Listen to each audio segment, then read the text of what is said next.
ഊന്നുകല്ലിന് സമീപം ആൾതാമസമില്ലാത്ത വീടിന്റെ മാലിന്യ ടാങ്കിനുള്ളിൽ കൊലപ്പെടുത്തി ഒളിപ്പിച്ച നിലയിൽ കണ്ടെത്തിയ മൃതദേഹം കുറുപ്പംപടി സ്വദേശി ശാന്തയുടേതെന്ന് തിരിച്ചറിഞ്ഞു. പെരുമ്പാവൂർ വേങ്ങൂർ ദുർഗാദേവി ക്ഷേത്രത്തിന് സമീപം കുന്നത്ത് താഴെ ബേബിയുടെ ഭാര്യ ശാന്തയെ കാണാതായതായി കുടുംബം പരാതി നൽകിയിരുന്നു.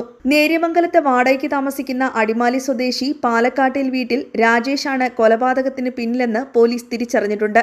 ഇയാൾ ഒളിവിലാണ്. പെരുമ്പാവൂർ സ്വദേശിയായ വൈദികന്റെ ഉടമസ്ഥതയിലുള്ള ഊന്നുകല്ലിലെ വീടിന്റെ അടുക്കള ഭാഗത്തെ വർക്കേരിയയിലെ ടാങ്കിലായിരുന്നു മൃതദേഹം കണ്ടെത്തിയത്. ദിവസങ്ങൾക്ക് മുൻപ് വീട്ടിൽ മോഷണ ശ്രമം നടന്നിട്ടുള്ളതായി ഊന്നുകൽ സ്റ്റേഷനിൽ വൈദികൻ പരാതി നൽകിയിരുന്നു. വീട്ടിൽ നിന്ന് ദുർഗന്ധം വമിച്ചതിനെ തുടർന്ന് പോലീസ് എത്തി നടത്തിയ പരിശോധനയിലാണ് മൃതദേഹം കണ്ടത്. വീടിന്റെ വർക്കേരിയയുടെ ഗ്രിൽ തകർത്ത നിലയിലാണ്. മാൻഹോളിൽ നിന്ന് പുറത്തെടുത്ത മൃതദേഹത്തിൽ വസ്ത്രങ്ങളോ ആഭരണങ്ങളോ ഉണ്ടായിരുന്നില്ല. ഒരു ചെവി മുറിച്ച നിലയിലായിരുന്നു. ഇവർ ധരിച്ചിരുന്ന 12 പവനോളം സ്വർണവും നഷ്ടപ്പെട്ടു.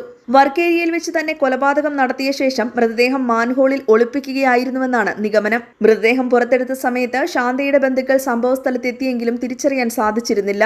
തുടർന്ന് എറണാകുളം മെഡിക്കൽ കോളേജിൽ വെച്ച് ശനിയാഴ്ചയാണ് മൃതദേഹം ശാന്തയുടേതാണെന്ന് ബന്ധുക്കൾ തിരിച്ചറിഞ്ഞത്. ഓഗസ്റ്റ് 18 മുതലാണ് ശാന്തയെ കാണാതായത്. കാണാതായതിന്റെ അന്നോ പിറ്റേന്നോ കൊലപാതകം നടന്നിട്ടുണ്ടാകാമെന്നാണ് നിഗമനം. വർക്കേരിയയിൽ മാലിന്യക്കുഴിയിലെ മാൻഹോളിൽ കാണാനാകാത്ത വിധത്തിലായിരുന്നു മൃതദേഹം ഒളിപ്പിച്ചിരുന്നത്. 5 അടിയോളം താഴ്ചയുള്ള കുഴിയായിരുന്നു. എയർ പൈപ്പ് വഴി ദുർഗന്ധം പുറത്തേക്ക് പരന്നതാണ് കൊലപാതകം പുറത്തറിയാൻ കാരണമായത്. തുടക്കം മുതൽ തന്നെ ശാന്തയാണ് കൊല്ലപ്പെട്ടതെന്ന് പോലീസ് സംശയിച്ചിരുന്നു. ഇതേ തുടർന്ന് ശാന്തയുമായി ബന്ധമുള്ളവരെ കേന്ദ്രീകരിച്ച് അന്വേഷണവും ആരംഭിച്ചു.